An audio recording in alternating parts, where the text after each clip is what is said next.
The camera rig fell 12 feet and shattered Tommy Brennan's leg in 3 places, and everyone on that Monument Valley set knew Kirk Douglas pulled the wrong rope. Wait, because what John Wayne said to the studio investigators 60 seconds later would cost him $50,000, nearly end his career, and stay buried for 32 years until Kirk's deathbed confession finally told the truth. It's October 1959, Monument Valley, Arizona-Utah border. They're shooting a Western nobody remembers now, but at the time, it's supposed to be the next big thing. Big budget, big stars, big expectations. John Wayne's the lead, Kirk Douglas is second billing, and they've got a crew of 45 people living out of trailers in the middle of nowhere, surrounded by red rock formations. The production's been going 3 weeks. Smooth so far. Wayne shows up at 6 every morning, knows his lines. Kirk's talented, intense, opinionated. The chemistry's there. Then comes October 17th. They're setting up for a stunt sequence. Complex. 1. Horses. Runaway stagecoach. Camera rig suspended on cables for the overhead tracking shot. The rig weighs 200 pounds with the camera and operator. It's hung 15 feet above ground on a pulley system. 3 ropes, 2 for stability, 1 for raising and lowering. The grips spent 2 hours that morning, rigging it, testing it. Tommy Brennan's the camera operator, 24, from Burbank. First big studio picture. As primary camera op, he climbed into the rig at 7:30, strapped in, ran through the shot 3 times. Everything checked out.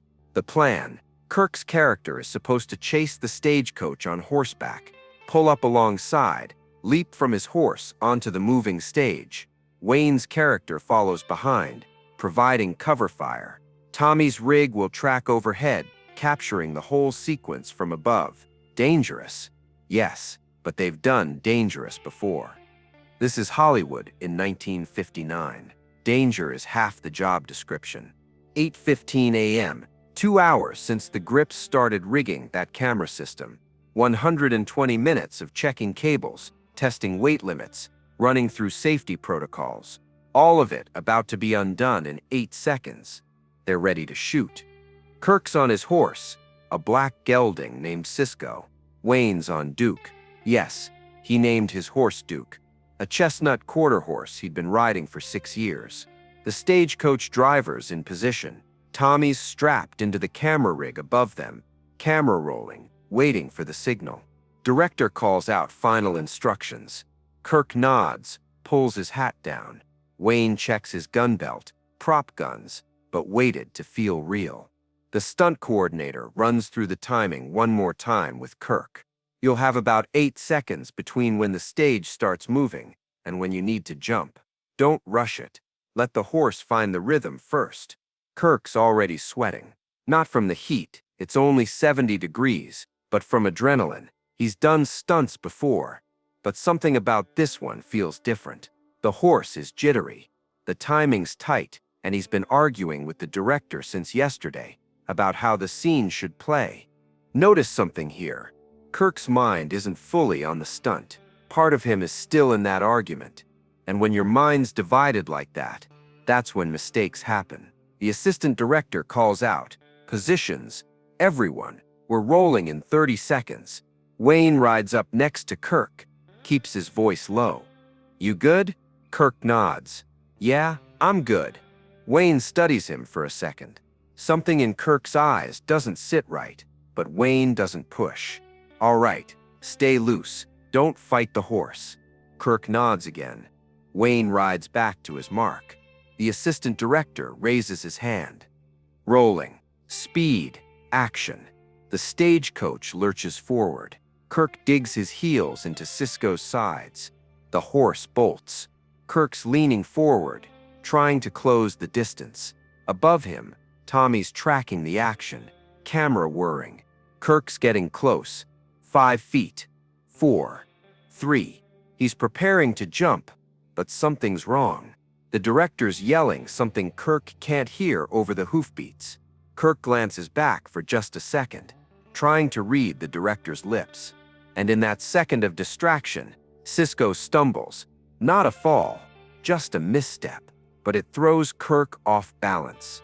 He grabs for the reins, overcorrects, pulls too hard. Cisco veers left. Kirk tries to bring him back, yanks right, and Cisco responds too fast. The horse lurches sideways, and Kirk nearly slides off.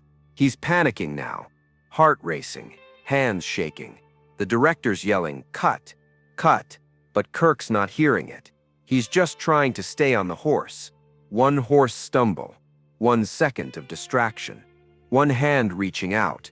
His left hand shoots out, instinctive, grabbing for anything. His fingers close around a rope, one of the 3 ropes holding Tommy's camera rig. He doesn't know what he's grabbed. He just pulls. The rig drops. Not all the way. The other 2 ropes hold, but the sudden imbalance throws the system off. The rig tilts 30 degrees, swings hard left, and Tommy slams against the camera mount. The rig swings back, overcorrects, and the weakest rope snaps. Now only 1 rope's holding 200 pounds of metal and equipment and human being. It holds for 2 seconds. Then it goes. The rig falls 12 feet. Tommy tries to push off, but he's strapped in. His legs are tangled. He hits the ground at an angle, right side first, and the sound isn't a scream. It's something worse. A short, sharp exhalation of pure shock and agony. His right leg bends in a way legs don't bend. The rig lands half on top of him. Metal crashes against dirt. Dust explodes upward. The camera shatters, and 45 people freeze. Look, this is the moment where time does that thing it does in a crisis. Everything slows down and speeds up at the same time. Kirk's still on the horse, 20 feet away, staring at the fallen rig, his hands still extended where he grabbed the rope. He knows exactly what he just did. Wayne's already off Duke, boots hitting the dirt. He's running toward Tommy, 3 grips running with him, someone yelling for the medic. Tommy's on his back, eyes wide, staring up. His right leg is bent at the knee, but the lower half is pointing the wrong direction. There's blood spreading through his torn pant leg. He's breathing fast and shallow, hands clenched into fists. Wayne reaches him first, drops to his knees.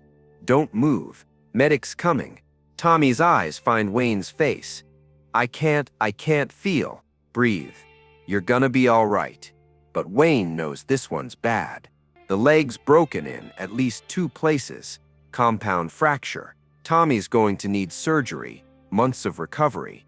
He might not walk right again.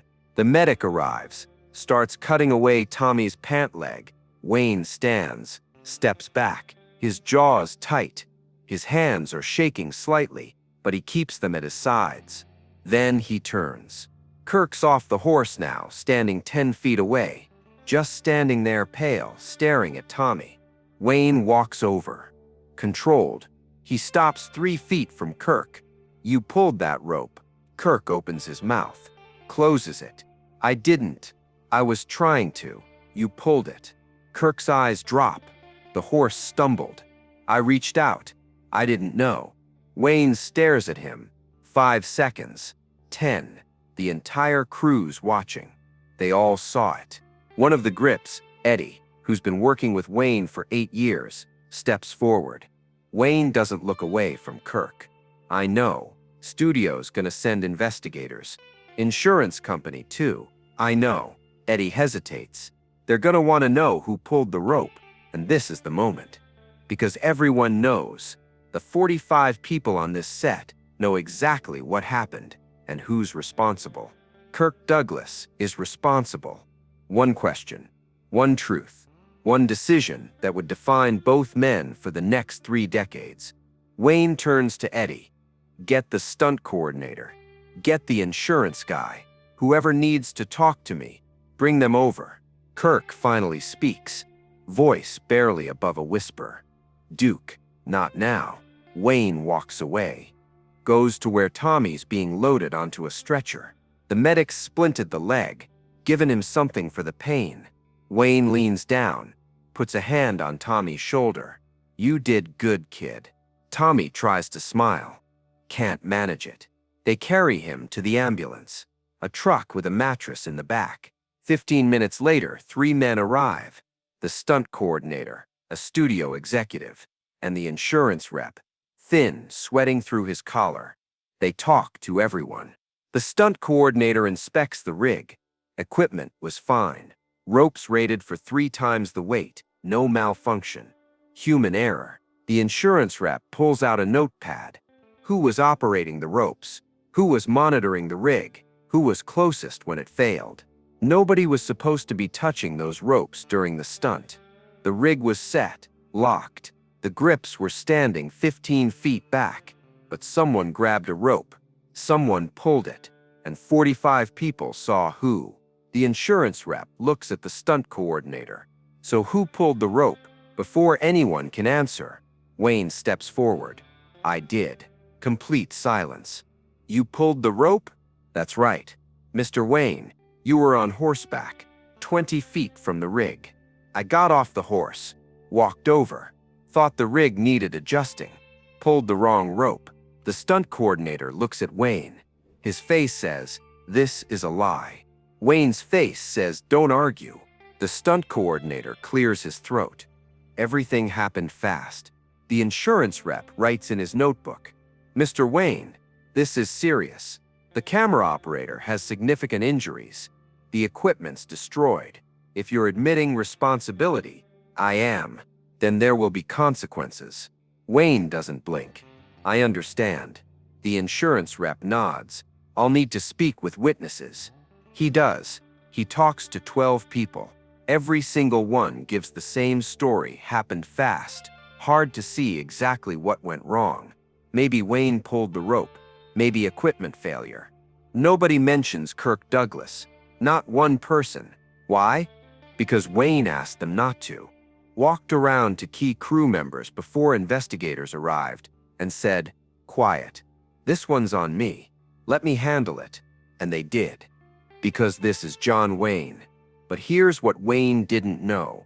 The cost was going to be higher than he expected.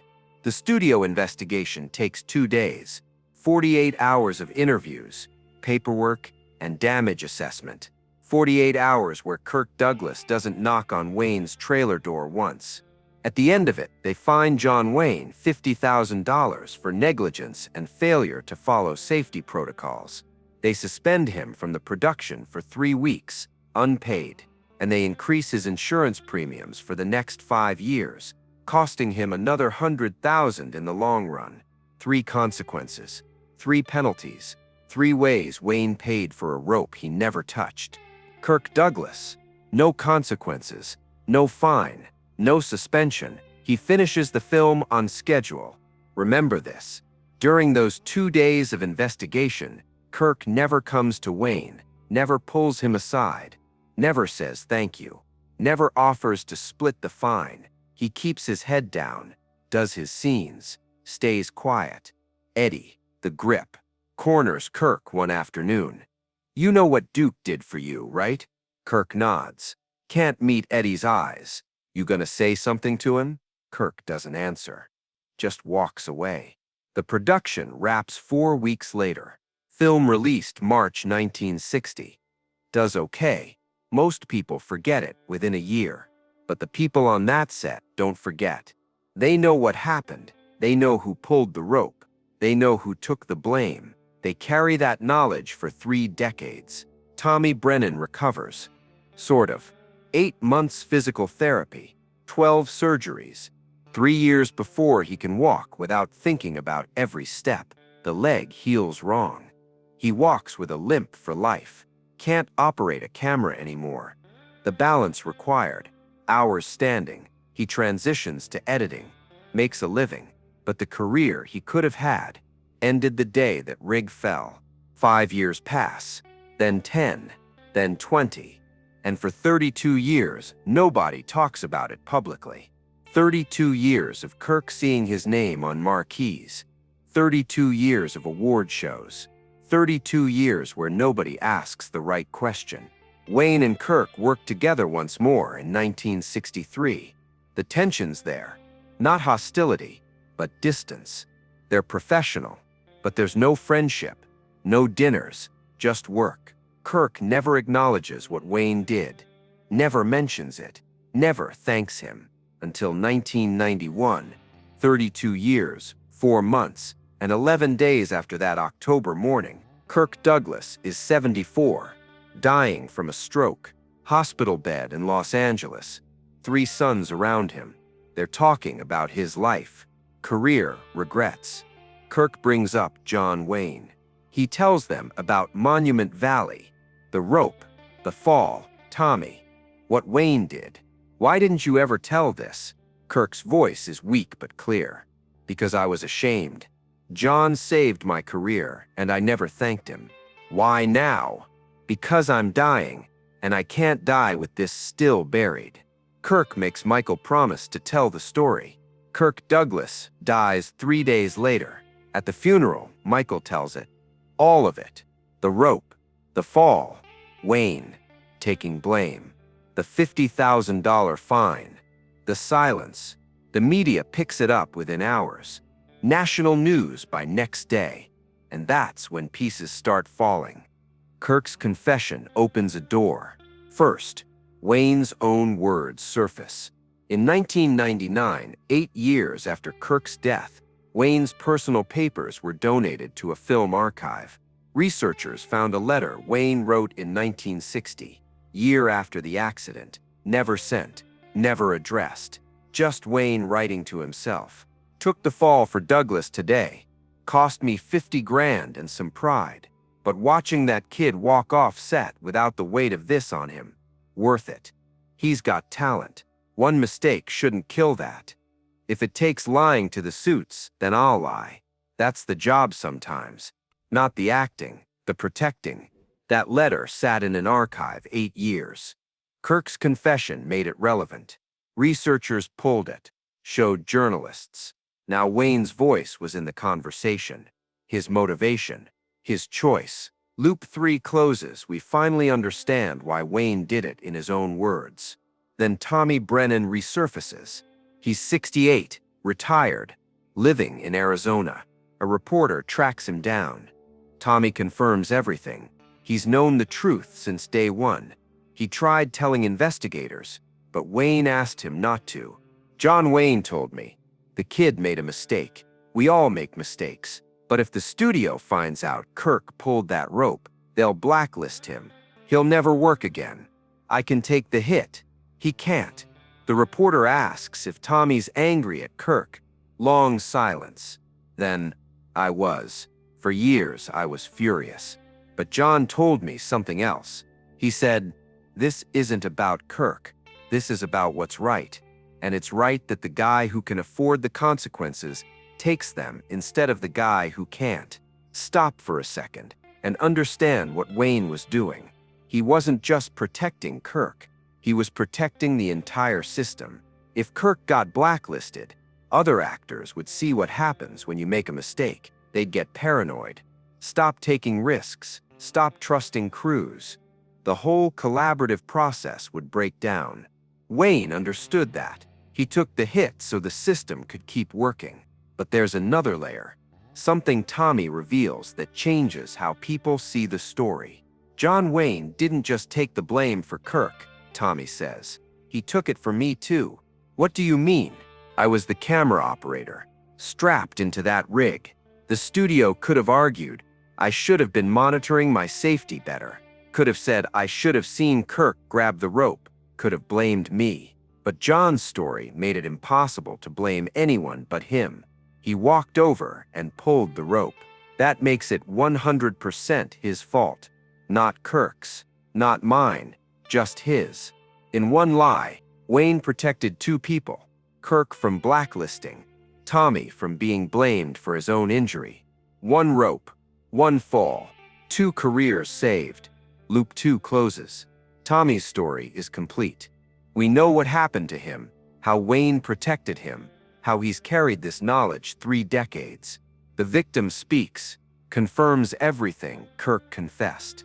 Now the final question, what did Kirk's silence cost? The story dominates headlines for weeks. talk shows, newspapers. Everyone debates. Some say Kirk was a coward. Others say Wayne was a saint. Others say the system was broken. But here's what nobody talks about. Wayne paid a price. Not just money, not just suspension. He paid in reputation. For years after, some in Hollywood whispered John Wayne was careless, didn't respect safety protocols. It hurt him.